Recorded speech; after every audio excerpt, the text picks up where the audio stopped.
Hello friends, मैं हूं प्रजापति कुमार और आज हम बात करेंगे सैयद वंश, सैयद डायनेस्टी के बारे में। इसका शासनकाल 1414 से लेकर के 1451 ईस्वी तक रहा है। इससे पहले हमने पढ़ा था तुगलक वंश के बारे में। तो तुगलक वंश का वीडियो हमने डाल दिया है, उसको आप देख लीजिए अगर आप नहीं देखे हैं तो। आज हम बात करेंगे सैयद डायनेस्टी के बारे में और इसके बारे में जानेंगे। उसके बाद इससे जुड़े MCQ प्रश्न लगाएंगे। तो आप लोगों को आई होप मजा आएगा। चलिए स्टार्ट करते हैं। तो खिज्र खां जो था यह पहला शासक था सैयद वंश का। 1414 से लेकर के 1421 ईस्वी तक रहता है। तो पढ़ते हैं इसके बारे में।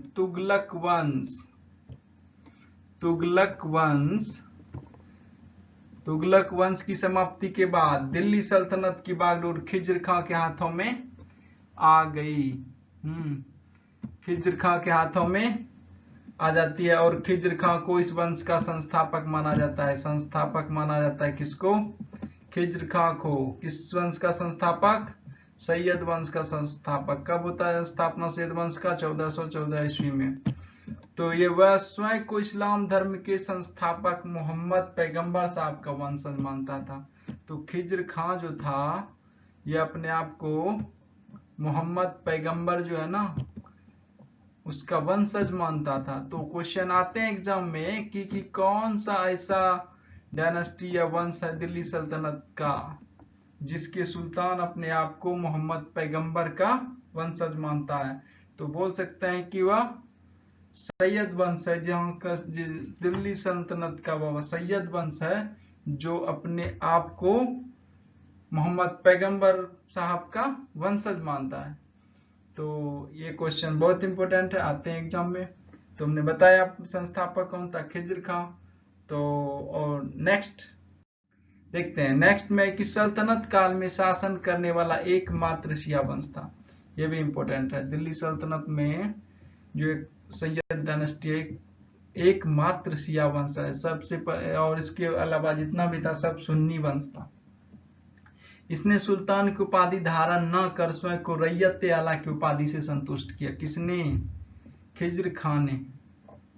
इसने सुल्तान की उपाधि धारण नहीं किया। इसने कौन सी उपाधि धारण किया? रैयत आला की उपाधि से अपने आप को संतुष्ट रखा। तुगलक शासन काल के सिक्के को प्रचलन अपनी अर्थव्यवस्था में चलने दिया। तो इसने जो तुगलक काल में सिक्के चले थे उस सिक्के को उन्होंने चलने दिया, उस पर कोई रोक टोक नहीं लगा और इसकी मृत्यु 20 मई 1421 में हो जाती है। लेकिन अभी हम इसके बारे में और भी पढ़ेंगे नेक्स्ट स्लाइड में।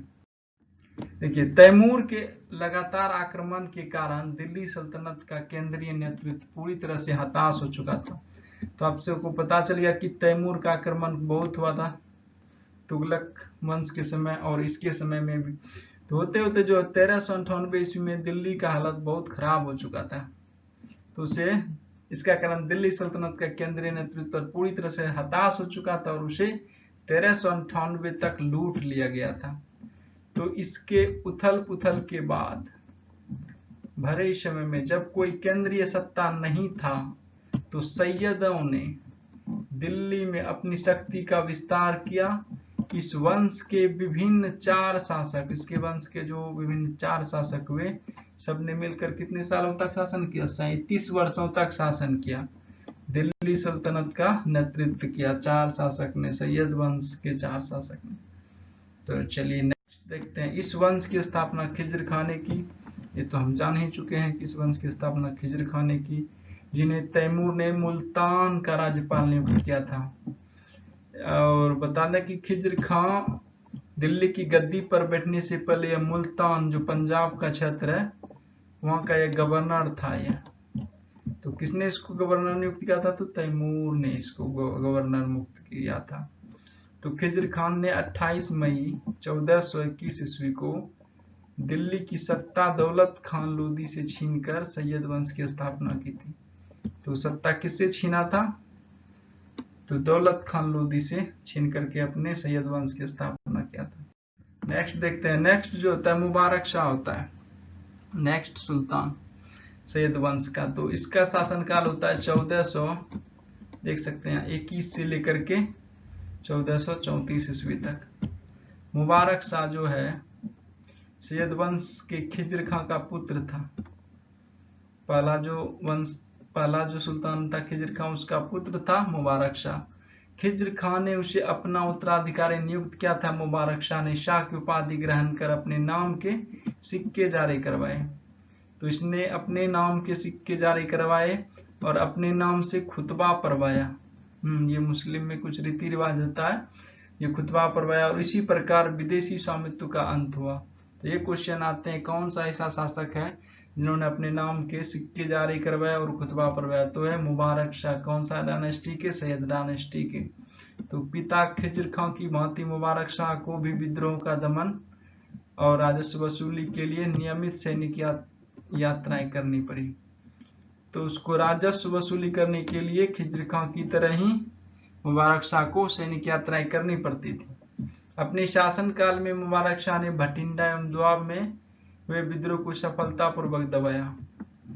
तो कहाँ पे हुआ था विद्रोह? भटिंडा और दोआब में। तो उसको सफलतापूर्वक इन्होंने दबाया, परंतु खोखर जाति के नेता जसरथ द्वारा किए गए विद्रोह को दबाने में वह असफल रहा। नेक्स्ट, उसने विद्याधान याहिया बिन अहमद सरहिंदी को अपना राजाश्रय प्रदान किया। याहिया बिन अहमद, ये इसको इन्होंने राज्य में आश्रय प्रदान किया। उसके ग्रंथ तारीख मुबारक शाही से मुबारक शाह के शासनकाल के विषय में जानकारी मिलती है। तो मुबारक शाह के शासनकाल की जानकारी किसमें मिलती है? तारीख मुबारक शाही। मुबारक शाह के समय में पहली बार दिल्ली सल्तनत में दो महत्वपूर्ण हिंदू अमीरों का उल्लेख मिलता है। तो इससे पहले हिंदू अमीर जो थे नहीं हुआ करते थे, लेकिन इसके शासनकाल में हिंदू अमीरों का उल्लेख मिलता है। इसके वजीर सरवर उल मुल्क ने षड्यंत्र द्वारा 19 फरवरी 1434 ईस्वी को उसमें मुबारक शाह की हत्या करवा दी, जिस समय वह अपने निर्मित नए नगर मुबारकाबाद का निरीक्षण कर रहे। तो ये क्वेश्चन आते हैं कि मुबारकाबाद नगर की स्थापना किसने किया था? तो मुबारक शाह ने करवाया था। यह मुबारकाबाद नगर जमुना नदी के किनारे था। तो देखते हैं अब सैयद वंश की स्थापना। अब क्वेश्चन लगाते हैं, ये दो शासक थे। सैयद डायनेस्टी से तो ज्यादा क्वेश्चन नहीं आते हैं एक दो क्वेश्चन जो हमने पढ़ाया वही इम्पोर्टेंट था। तो हमने दिल्ली सल्तनत को कंप्लीट करने के लिए एक सैयद डायनेस्टी था जिसमें इसको मैं कंप्लीट करना चाहता, तो इसको मैंने लिया और आप लगाइए जो MCQ है। आई होप आपको मजा आएगा। सैयद वंश की स्थापना किसने किया था? मुबारक शाह, खिज्र खां, सिकंदर लोदी, गयासुद्दीन तुगलक। तो ये खिज्र खां, सैयद वंश की स्थापना किसने किया था? तो सैयद वंश की स्थापना खिज्र खां ने किया था। तो किस सुल्तान ने खुतबा पढ़वाया और अपने नाम के सिक्के जारी करवाए? खिज्र खां, मुबारक शाह, अलाउद्दीन खिलजी, सिकंदर लोदी। तो यहाँ पर है वह सुल्तान मुबारक शाह। ये मुबारक शाह जो है खिज्र खां का पुत्र होता है। इन्होंने खुतबा पढ़वाया और सिक्के जारी करवाए। तारीख मुबारक शाही किसने लिखी? निदा फाजली, वाहिया बिन अहमद, हसन निजामी, अमीर खुसरो। तो तारीख मुबारक शाही जो है ग्रंथ है जिससे पता चलता है मुबारक शाह के बारे में, यह वाहिया बिन अहमद ने लिखी है। तो इसका आंसर होगा वाहिया बिन अहमद। निम्न में से किस वंश का सुल्तान अपने आप को मोहम्मद पैगंबर का वंशज मानते थे? तो ये क्वेश्चन आते हैं कि किस वंश का सुल्तान अपने आप को मोहम्मद पैगंबर का वंशज मानते थे? गुलाम वंश, लोदी वंश, खिलजी वंश, सैयद वंश। तो मैंने आपको स्टार्टिंग में बताया था कि सैयद वंश इसका आंसर है। नेक्स्ट देखते हैं, निम्न में खिज्र खां का पुत्र कौन था? खिज्र खां का पुत्र मुबारक शाह, मोहम्मद शाह, अलाउद्दीन शाह, खिज्र खां प्रथम। तो खिज्र खां का पुत्र जो है ये मुबारक शाह था, जो कि दूसरा शासक होता है सैयद डायनेस्टी का। मुबारकाबाद शहर की स्थापना किसने किया था? मुबारकाबाद शहर की स्थापना मुबारक शाह, मोहम्मद शाह, अलाउद्दीन शाह, खिज्र खां प्रथम। तो ये था मुबारक शाह।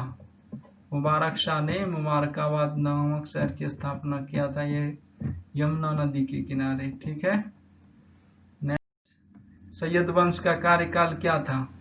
तो आपको याद होगा सैयद वंश का कार्यकाल 1414 से 1451 ईस्वी तक, 1411 से 1451 ईस्वी तक, 1510 से 1551, 1230 से 1451। तो इसका आंसर होगा पहला वाला, 1414 से लेकर 1451 ईस्वी तक सैयद वंश का कार्यकाल था।